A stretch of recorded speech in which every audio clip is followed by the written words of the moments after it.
मित्रांनो, जय शिवराय. आपण आहे चिंचाळे मैदानात. प्रसिद्ध गाडा मालकीन, महिला गाडा मालकीन उर्मिलाताई माणिकशेठ गायकवाड यांनी आयोजित केलेलं चिंचाळे केसरी मैदानात आपण आहे. आणि या ठिकाणी आज सगळ्यांची नजर जर खिळवून ठेवली असेल तर या बारक्या वासराने. आणि हे वासरू आहे पुष्पराज. आता पुष्पराज आपण जर त्याचं हे बघितलं, मागचं बॅकग्राऊंड जर बघितलं तर तळेगावच्या मातीतला हा पुष्पराज आहे. आपल्यासोबत पुष्पराजचे मालक आहे. दादा नमस्कार. नमस्कार. प्रथम परिचय द्या तुमचा. माझं नाव दत्ता मोठे नंदेश्वर. बरं, तुम्ही आता घाटावर जास्त बैल पळवणार आहे. हो, घाटात जास्त प्रसिद्धी नाही, माझा व्यापार आहे. हां. मी कोंड घेतो, विकतो आणि आपलं म्हणजे हे छकडी आणि आरतपर 5 किलोमीटरची बैल आहेत आपली पळायची. बरं, घाटात नेली तर काळीची बैल आपली आहेत. अच्छा. निलेश दादा आणि तुमचा संपर्क कसा? खरेदी विक्रीमुळं? व्यवहारातून आमची मैत्री झाली. मैत्रीतून पर्यंत एकदम जिगरी झालो आम्ही, नाही का. बरं, पुष्पराज कोणाचा मग आता सध्या पुष्पराज आपण घेतलाय निलेश काळेकडून. खरेदी केली? हो, खरेदी करून घेतला. तुम्ही कितीत केली खरेदी? तो 7,11,000 रुपये घेतला आपण. अच्छा.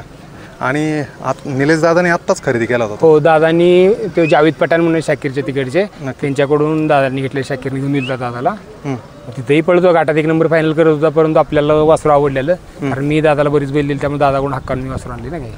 मग आता हा पण विक्री म्हणूनच घेतला तुम्ही की? नाही, असं काही नाही. म्हणजे जर समजा विचार झाला विकाय तर विकू शकतोय, पळवायचा विषय झाला तर पळवू पण शकतोय, असं काही नाही. आज याचं कितवं मैदान आहे वासराचं? आता मी आणल्यापासून 3रं मैदान आहे.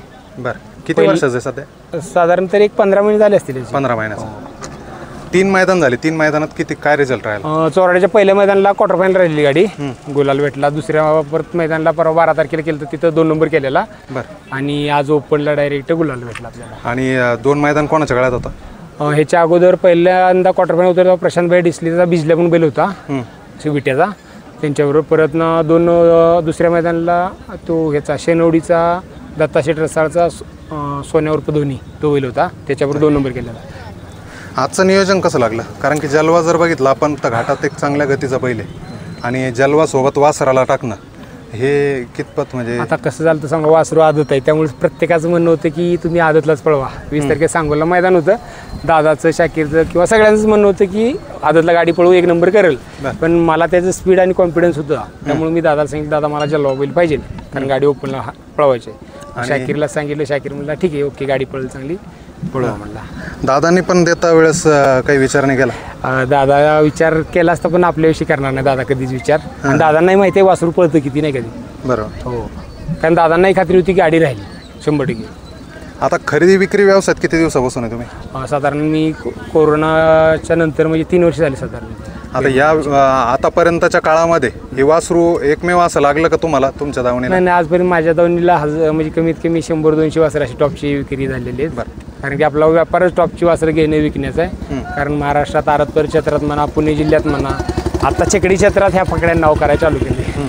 कारण नवीन वासरं आपण आणायचो, गट काढला की विकायचो, असं व्हायचं. पण आपल्याला गुलाल भेटायला वासरू होतं. मध्ये पाठीमागे बावऱ्या म्हणून आपण वासरू केलं, त्यानंतर आता पुष्पराज आपल्याला वासरू चांगलं भेटलं. आज काय झालं बरं? आता गट निघाल्यानंतर त्याची चर्चा जास्त व्हायला लागली. हो, झाली. कारण की एक तर जलवाच्या गळ्यात पळाला, आणि त्यातल्या त्यात ज्यावेळेस तो विक्री झाली ते विक्रीच्या अगोदर त्यांनी नंबर केला. हो, 50-50 केसरी नंबर केले. बरोबर, 50-50ला त्यांनी नंबर केला, तिथून तो चर्चेत आला. पण आज गट झाल्यानंतर काय परिस्थिती होती? आज म्हणजे गट काढला, वासरू चांगलं पडलं. आदत वासरू ओपनला गट काढतं म्हणजे सोपं नाही, नाही का. चांगल्या गाड्यातनी पळून गट काढला. मग सगळ्या प्रेक्षकांना म्हणजे बाबा वेगळं वाटलं की आदत वासरू पडलं चांगलं, असं सगळ्याच्या प्रतिक्रिया होता. गटाला कोण होतं? कोणाची गाडी होती? गटाला विठ्ठलनाना होता, गर्णिकेचा राजा, आणि मला वाटतं देवाने काहीतरी होता तो. त्यांची आपली गाडी होती. अजून पण 2-3 होत्या गाड्या, काय एवढं माहित नव्हतं कोणाची. वासराविषयी सांगा ना, वेगळं पण काय नेमकं?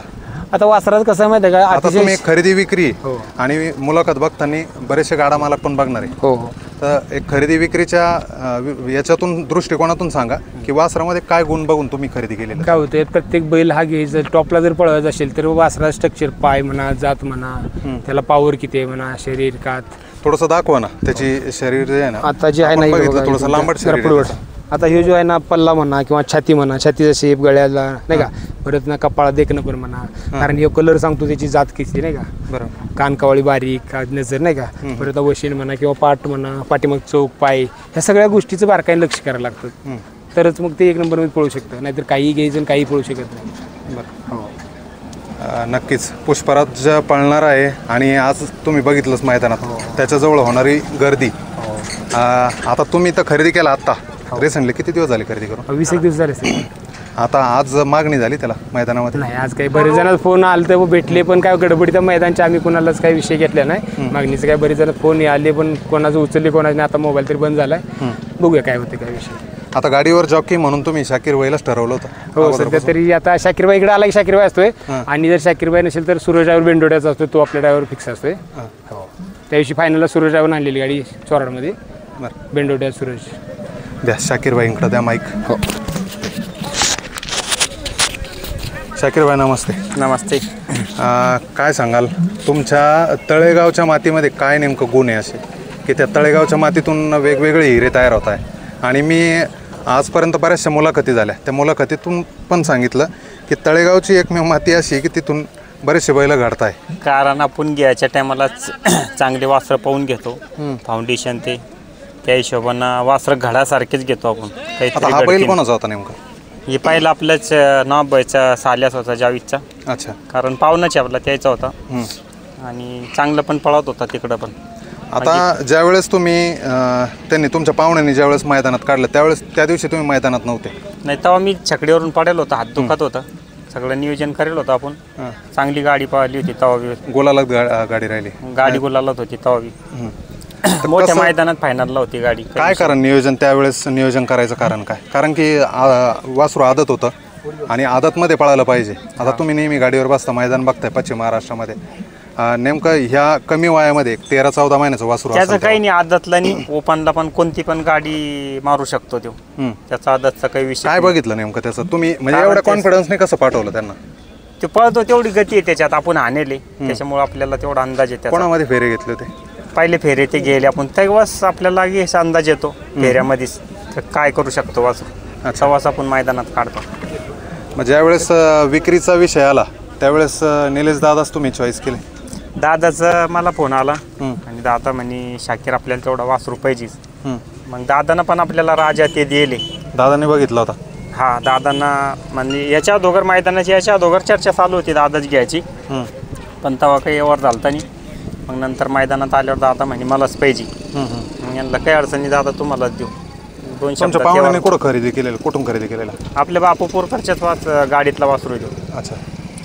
आता तुमचा पण एक खरेदी विक्रीचा व्यवसाय आहे, त्याच्यामुळे बऱ्याचशा गोष्टी तुमच्या दोघांमध्ये कॉमन आहे, दत्ताभाऊमध्ये आणि तुमच्यामध्ये. हो. आता ह्या वासरामध्ये काय भविष्य वाटतं याचं? वासराचं भविष्य भरपूर आहे. हा. आज गाडी कशी पळाली?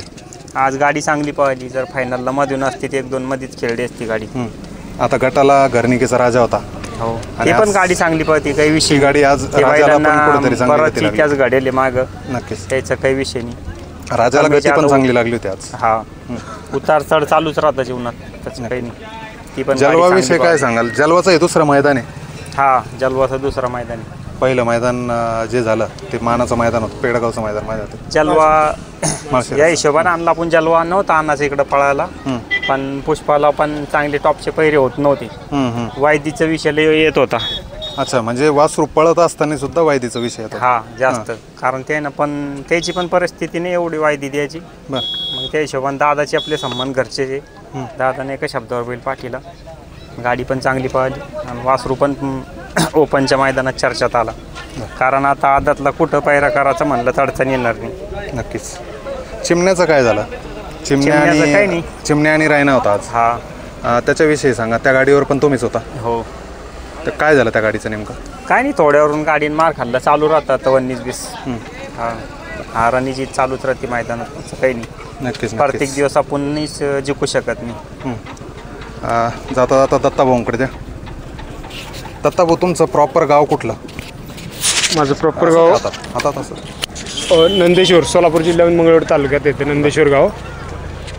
खरेदी विक्रीचा व्यवसाय करता तुम्ही, त्याच्यामुळं मुद्दामून मी या मुलाखतीत नंबर मागतोय, कारण की बरेचसे लोक त्या खाली कमेंट करतील किंवा नंबर द्या म्हणून. तुम्हीच तुमचा नंबर सांगून द्या. 97 63 67 37 87. नक्कीच मित्रांनो, दत्ताभाऊ आणि शाकीर भाऊ दोघंही आपल्यासोबत होते. आणि आज आपण बघतोय मैदानामध्ये वासरू पुष्पराज.